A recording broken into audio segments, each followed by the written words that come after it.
eventually be a scarf. "Not bad," Greta said. "Now just do that about 400 more times, and you might have enough for a decent-sized scarf."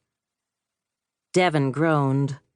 Already she was wishing she had stuck to reading the latest medical journals to pass the time, instead of trying to knit yet again. "I've got to go back to my office and finish the schedule for next month," Greta said. "Keep going. And remember, 10 rows a day keeps the psychiatrist away." Devin laughed, but didn't look up from the stitches. "How do you always pick the slowest nights to fill in?" Callie asked, after Greta left the nurse's station. "I've no idea, just lucky, I guess." It wasn't exactly true. Her nights weren't always quiet. The past few times she had substituted for the regular emergency department doctors at Lake Haven Hospital had been low-key like this one. But that definitely wasn't always the case. A month earlier, she worked the night of the first snowfall and had been on her feet all night, between car accidents, snow shovel injuries, and a couple of teenagers who had taken a snowmobile through a barbed wire fence. Like so much of medicine, emergency medicine was all a roll of the dice. Devin loved her regular practice as a family physician in partnership with Russell Warwick, who had been her own doctor when she was a kid. She loved having a day-to-day relationship with her patients, and the idea that she could treat an entire family from cradle to grave. Even so, she didn't mind filling in at the emergency department when the 3 rotating emergency medicine physicians in the small hospital needed an extra hand.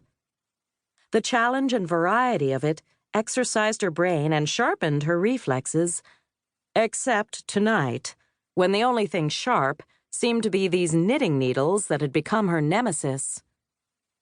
She was on her 12th row when she heard a commotion out in the reception area. "We need a doctor here right now." "Can you tell me what's going on?" Devin heard the receptionist ask in a calm voice. Devin didn't wait around to hear the answer. She and Callie both sprang into action.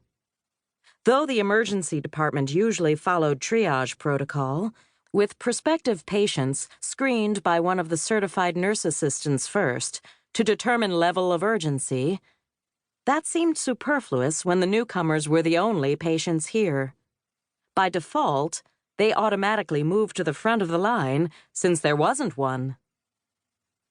She walked through the doorway to the reception desk, and her initial impression was of a big, tough-looking man, a very pregnant woman in one of the hospital wheelchairs, and a couple of scared-looking kids. "What's the problem?" "Are you a doctor?" the man demanded. "I know how emergency rooms work. You tell your story to 100 different people before you finally see somebody who can actually help you. I don't want to go through that."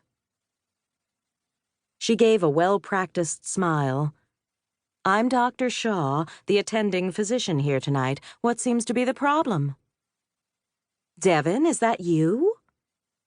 The pregnant woman looked up and met her gaze, and Devin immediately recognized her. "Trisha! Hello!" Trisha Barrett had been a friend in high school, though she hadn't seen her in years. Barrett had been her maiden name anyway. Devin couldn't remember the last name of the man she married. "Hi," Trisha said, her features pale and her arms tight on the armrests of the wheelchair. "I would say it's great to see you again, but, well, not really under these circumstances, no offense." Devin stepped closer to her and gave her a calming smile.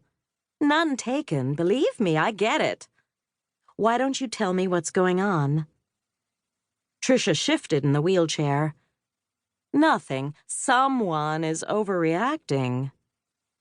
"She slipped on a patch of ice about an hour ago and hurt her ankle." The man with her overrode her objections. "I'm not sure it's broken, but she needs an X-ray." At first, she thought he might be Trisha's husband, but on closer inspection, she recognized him, only because she'd seen him around.